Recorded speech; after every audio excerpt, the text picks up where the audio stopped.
નમસ્કાર વિદ્યાર્થી મિત્રો, ધોરણ 10 ગણિતની અંદર પ્રકરણ નંબર 9 કે જેની શરૂઆત આપણે આગળના ભાગની અંદર કરેલી હતી, ભાગ નંબર 1ની અંદર. અને ભાગ નંબર 1ની અંદર આપણે એના માટેના સૂત્ર જોયેલા હતા અને સ્વાધ્યાય 9.1ની અંદર 2 દાખલાઓ જે છે એનો અભ્યાસ કરેલો હતો. એની પછી નેક્સ્ટ જે છે આપણે જોવાનો છે દાખલા નંબર 3. એની અંદર તમને કેવી રકમ આપેલી છે જોઈએ આપણે. તમને એવું કીધેલું છે કે એક ઠેકેદારે બાળકોને રમવા માટે બગીચામાં 2 લપસણી લગાવવાની છે. શું કરવાનું છે? 2 લપસણી જે છે લગાવવાની છે. લપસ્યા કહીએ ને આપણે, લપસ્યા લગાવવાના છે. અને આ માટે તે 5 વર્ષથી ઓછી ઉંમરના બાળકો માટે જમીનથી ઉપરનો છેડો 1.5 મીટર રહે. એનો મતલબ કે કયા પ્રકારની રચના કરવાની છે? તો કે દાખલા તરીકે આ જે છે એ લખું છું અહીંયા નાના બાળકો માટે, નાના બાળકો માટે. અને અહીંયા આગળ આપણે શું લખીએ તો કે મોટા બાળકો માટે, મોટા બાળકો માટે. કેવી વ્યવસ્થા કરવાની છે? 5 વર્ષથી ઓછી ઉંમરના બાળકો માટે જમીનથી ઉપરનો છેડો 1.5 મીટર રહે. જમીન દાખલા તરીકે અહીંયા છે તો એનો છેડો જે છે એ કેટલો ઊંચાઈવાળો હોવો જોઈએ? તો કે 1.5 મીટર ઊંચાઈવાળો હોવો જોઈએ. ઉપરનો છેડો એટલે અહીંયા છેડો હશે ને, લપસણી આ રીતના કંઈક આવે. લપસણી જે છે તમને અહીંયા દર્શાવેલી છે. આ જે છે એ શું છે? લપસણી છે. ઓકે, આગળ વાંચો. ઓછી ઉંમરના બાળકો માટે જમીનથી ઉપરનો છેડો, જમીનથી એટલે અહીંયા શું છે ભાઈ? જમીન છે, જમીન. અને એ જે છે કેવો છે? લંબ હશે ને. જમીનથી ઉપરનો છેડો કેટલા મીટર ઊંચાઈ છે? તો કે 1.5 મીટરની ઊંચાઈ છે. અને જમીન સાથે 30ના માપનો ખૂણો બનાવે. જમીન એટલે અહીંયા જમીન છે, જમીનની સાથે આ લપસણી જે છે કેટલા માપનો ખૂણો બનાવે છે?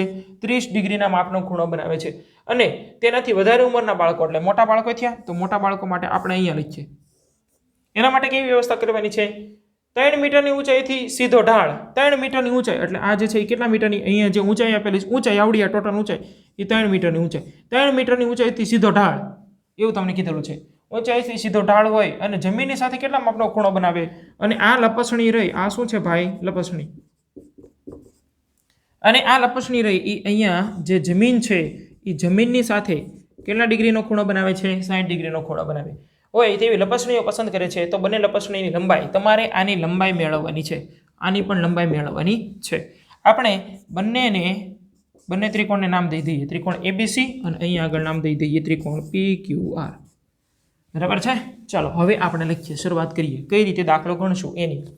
અહીંયા જુઓ, ત્રિકોણ ABC માટે પહેલા આપણે લખી નાખીએ લપસણીની લંબાઈ, જેની વેલ્યુ તમારી પાસે નથી. અહીંયા લખું છું લપસણીની લંબાઈ. AC બરાબર મેળવવાની છે તમારે, અને બીજી કઈ મેળવવાની છે? PR બરાબર વેલ્યુ મેળવવાની છે. જમીનથી ઉપરનો છેડો 1.5 મીટર છે, એનો મતલબ કે અહીંયા આગળ તમારી પાસે છે AB બરાબર 1.5 મીટર.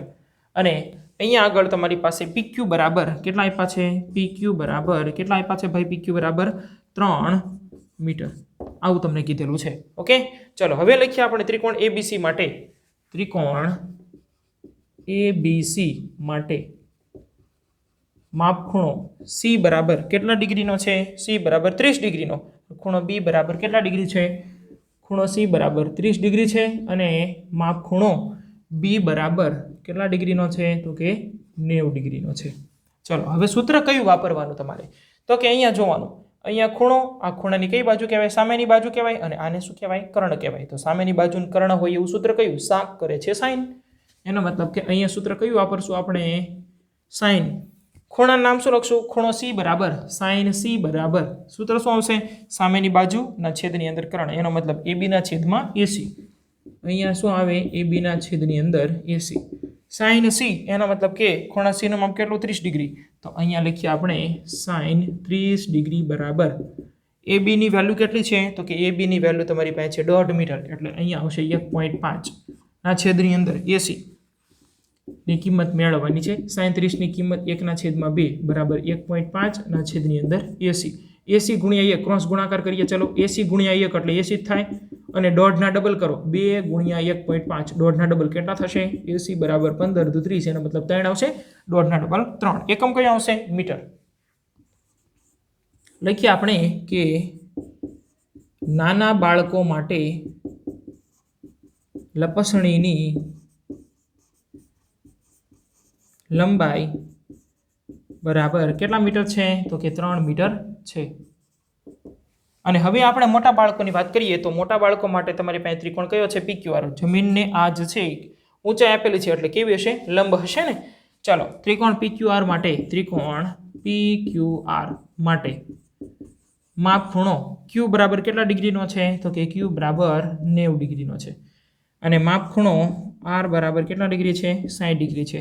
ચાલો કેમ મળે सूत्र क्यों वापरशुं अहींया खूणा आनी कई बाजू कहेवाय सामेनी बाजू ने अहींया कर्ण सेम सूत्र ईनुं ई वापरीए आपणे शाक करे छे sin एनो मतलब sin r बराबर सामेनी बाजू कई छे pq ना छेदनी अंदर कर्ण कयो छे pr એટલે અહીંયા pr sin r એનો मतलब કે sin 60 થશે ને ખૂણા r નું માપ અહીંયા તમારી પાસે છે 60 ડિગ્રી pq નું માપ કેટલું છે તો કે 3 મીટર એટલે અહીંયા આવશે 3 અને છેદની અંદર શું આવશે pr sin 60 ની કિંમત કેટલી वर्गमूळमां 3 ना छेदनी अंदर 2 बराबर 3 ना छेदनी अंदर pr आउं थाय।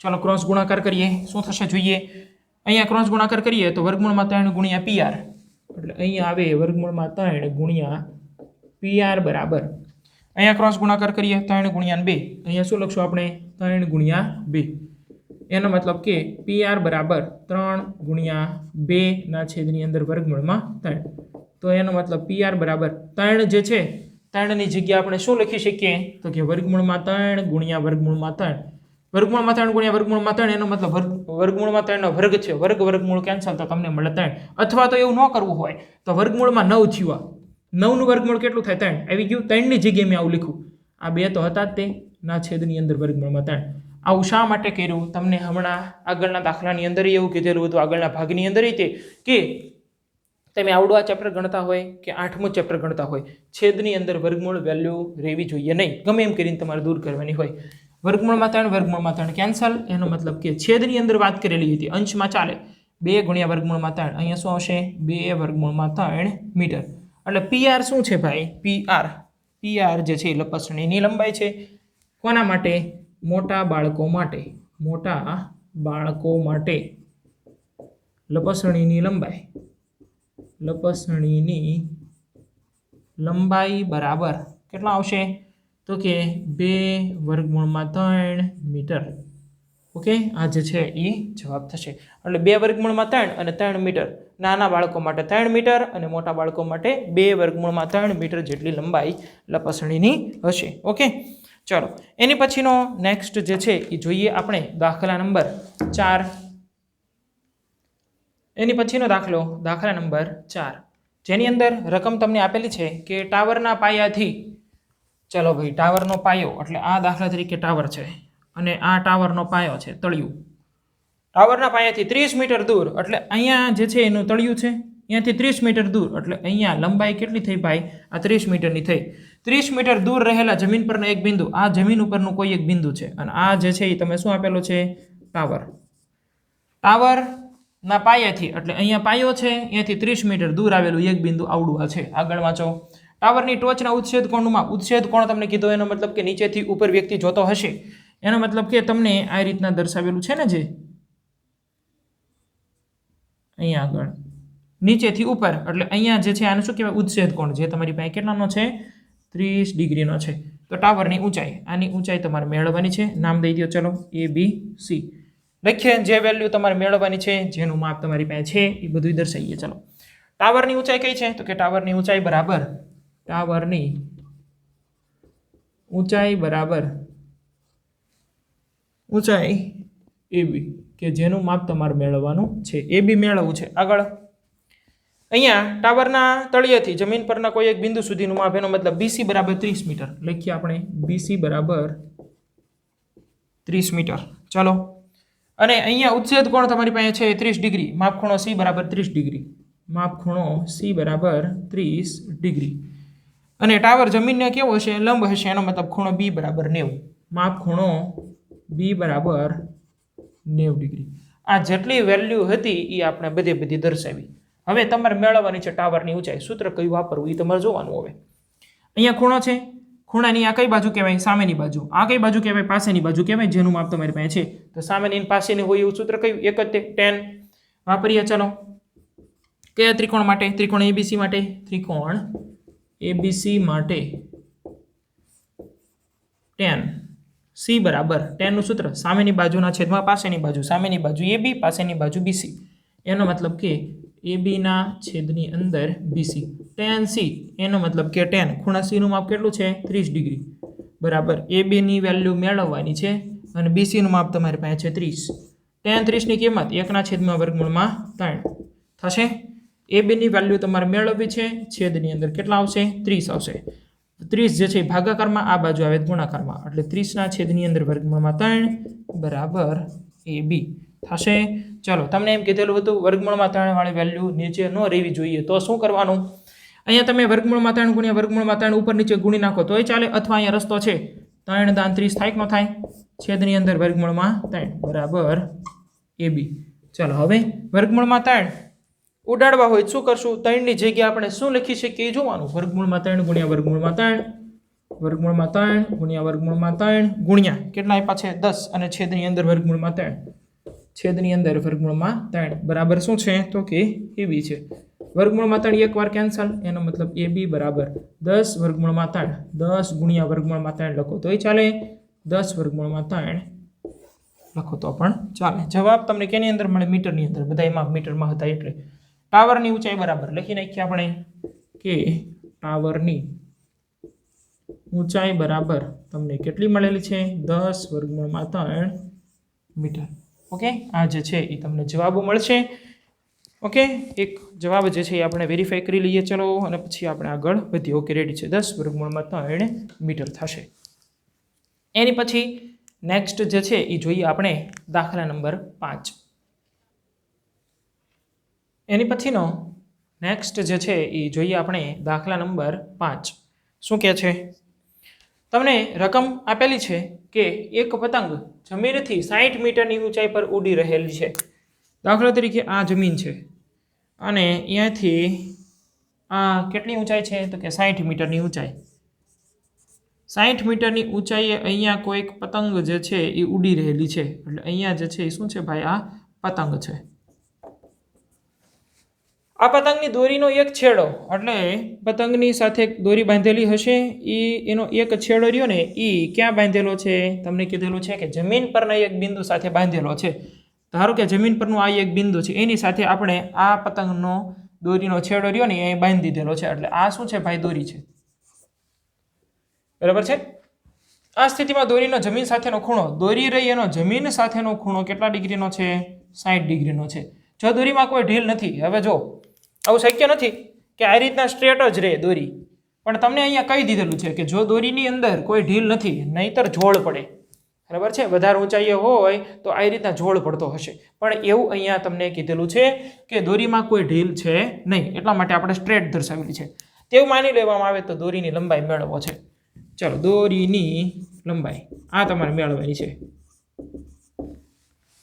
અહીંયા જેની વેલ્યુ નામ દઈ દો. ચલો, પહેલાં ત્રિકોણ ABC જમીનથી લંબ જ હશે, કાટકોણ ત્રિકોણ આવશે. દોરીની લંબાઈ લખીએ આપણે, દોરીની લંબાઈ કે જેનું માપ AC, નામ AC, જે તમારે મેળવવાનું છે. જમીનથી 60 મીટરની ઊંચાઈ, એનો મતલબ કે AB નું માપ તમારી પાસે કેટલું છે? તો કે AB બરાબર 60 મીટરની ઊંચાઈ છે. અને માપ ખૂણો C બરાબર કેટલાનો છે? માપ ખૂણો C બરાબર 60 ડિગ્રીનો છે. અને માપ ખૂણો B બરાબર કેટલાનો છે? માપ ખૂણો B બરાબર 90 ડિગ્રી છે. એટલે અહીં 90 ડિગ્રી છે અને અહીંયા આગળ કેટલા ડિગ્રી છે? 60 ડિગ્રી છે.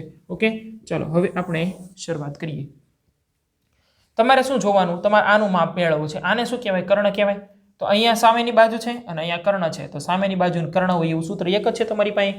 લખો પહેલા કે ત્રિકોણ ABC માટે અહીંયા ખૂણા દર્શાવેલા છે, એટલે અહીંયા ફરીવાર લખતો નથી.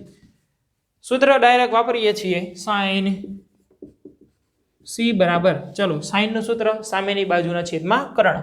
સામેની બાજુ કઈ છે? તો કે AB છે. AB ના છેદમાં કર્ણ. AC નું માપ તમારે મેળવવાનું છે. AB ના છેદમાં AC. સાઇન C એનો મતલબ કે સાઇન ખૂણો C નું માપ કેટલા ડિગ્રીનું છે? 60 ડિગ્રી. સાઇન 60 બરાબર AB ની વેલ્યુ કેટલી છે? તો કે 60 છે અને AC નું માપ તમારે મેળવવાનું છે. સાઇન 60 ની કિંમત વર્ગમૂળમાં 3 ના છેદમાં 2. 60 ના છેદની અંદર AC ક્રોસ ગુણાકાર કરીએ. ચલો, એસી ગુણ્યા વર્ગમૂળમાં 3 એનો મતલબ વર્ગમૂળમાં 3 એસી અને અહીંયા આવશે 60 ગુણ્યા 2 આ બંનેનો ગુણાકાર આ બંનેનો ગુણાકાર એસી બરાબર 60 ગુણ્યા 2 ના છેદની અંદર વર્ગમૂળમાં 3 ચલો એસી બરાબર 60 ના ભાગ પડે તો કે હા પડે 30 દુ 60 ગુણ્યા 2 તો હતા જ તે ના છેદની અંદર વર્ગમૂળમાં 3 આવું શા માટે કર્યું તમને કીધેલું જ હતું પહેલાં કે વર્ગમૂળમાં 3 વાળી વેલ્યુ આ ચેપ્ટરમાં અને 8મા ચેપ્ટરની અંદર નીચે રહેવી જોઈએ નહીં તો તમને પરફેક્ટ માપ જે છે એ મળે એટલા માટે એસી બરાબર 30 ના ભાગ પાડી દો 3 દાન 30 અને અહીંયા 2 ગુણ્યા 2 તો હતા જ તે 2 ગુણ્યા 2 થશે ના છેદની અંદર વર્ગમૂળમાં 3 તમારે વર્ગમૂળમાં 3 ને કેન્સલ કરવું છે તો અહીંયા 3 ની જગ્યાએ કિંમત મૂકી દો એસીની વેલ્યુ વર્ગમૂળમાં 3 ગુણ્યા વર્ગમૂળમાં 3 ગુણ્યા આ કોઈની બરાબર લખ્યું 3 ની જગ્યાએ લખ્યું કારણ કે વર્ગમૂળમાં 3 ગુણ્યા વર્ગમૂળમાં 3 એટલે વર્ગમૂળમાં 9 અને 9 નું વર્ગમૂળ 3 આવી ગયું અહીંયા શું આવશે 10 ગુણ્યા 2 ગુણ્યા 2 ના છેદની અંદર વર્ગમૂળમાં 3 એક વર્ગમૂળમાં 3 ઉડી ગયું એનો મતલબ એસી બરાબર કેટલા મળે છે ચલો જોઈએ અહીંયા શું આવશે 10 દુ 20 20 દુ 40 40 વર્ગમૂળમાં 3 મીટર આ જે છે એ તમને શું મળે છે એસીની વેલ્યુ એસી એટલે શું છે દોરીની લંબાઈ લખીએ છીએ અહીંયા કે દોરીની લંબાઈ બરાબર કેટલી છે તો કે 40 વર્ગમૂળમાં 3 મીટર છે ઓકે તો આ જે છે એ આપણે એક જવાબ જે છે વેરીફાઈ કરી લઈએ ચલો કેટલો જવાબ આવે છે આપણે 40 વર્ગમૂળમાં 3 ઓકે રેડી છે હવે આપણે જે કંઈ 5 દાખલા આવ્યા એ તે તમારા સિલેબસની અંદર છે ઓકે અહીંયા આપણે આ ચેપ્ટર જે છે એને પૂર્ણ જાહેર કરીએ છીએ એની પછી નેક્સ્ટ જે છે એ એક નવું ચેપ્ટરની શરૂઆત આપણે કરીશું ઓકે દાખલા નંબર 5 આપણે પૂર્ણ કર્યો 6 થી શરૂઆત કરી અને દાખલા નંબર 16 સુધી જે છે એ દાખલા તમારા કેન્સલ કરેલા છે જે મેથડથી આપણે દાખલા જોયેલા છે એ મેથડના અમુક ઉદાહરણના દાખલા જે છે એની તમારે પ્રેક્ટિસ કરવાની છે ઓકે જે તમને શરૂઆતમાં જે 1-2 દાખલા આપેલા છે એની તમારે પ્રેક્ટિસ કરવાની અને આ દાખલા જે છે એ તમારે તમારી પાકી બુકની અંદર લખવાના છે ઓકે અને ટૂંક સમયની અંદર તમારી પાકી બુક જે છે એ મંગાવવામાં આવશે ઓકે તો અહીંયા સુધી આપણે રાખીએ છીએ અને તમારે તમારી પાકી બુકની અંદર આ દરેકે દરેક દાખલાઓ જે છે એ તમારે લખવાના છે અને જેને કોઈ પણ પ્રકારનો પ્રોબ્લેમ હોય ડિફિકલ્ટી હોય તો એ જે છે એ તમારે સ્કૂલે તમે આવી શકો છો અથવા તો ડાયરેક્ટ જે છે એ તમે મેસેજ દ્વારા અથવા તો કોલ દ્વારા પણ કહી શકો છો ઓકે તો ચલો મળીએ આપણે નેક્સ્ટ જે છે એ આગળના ચેપ્ટર એક નવા ચેપ્ટરની સાથે ઓકે થેન્ક યુ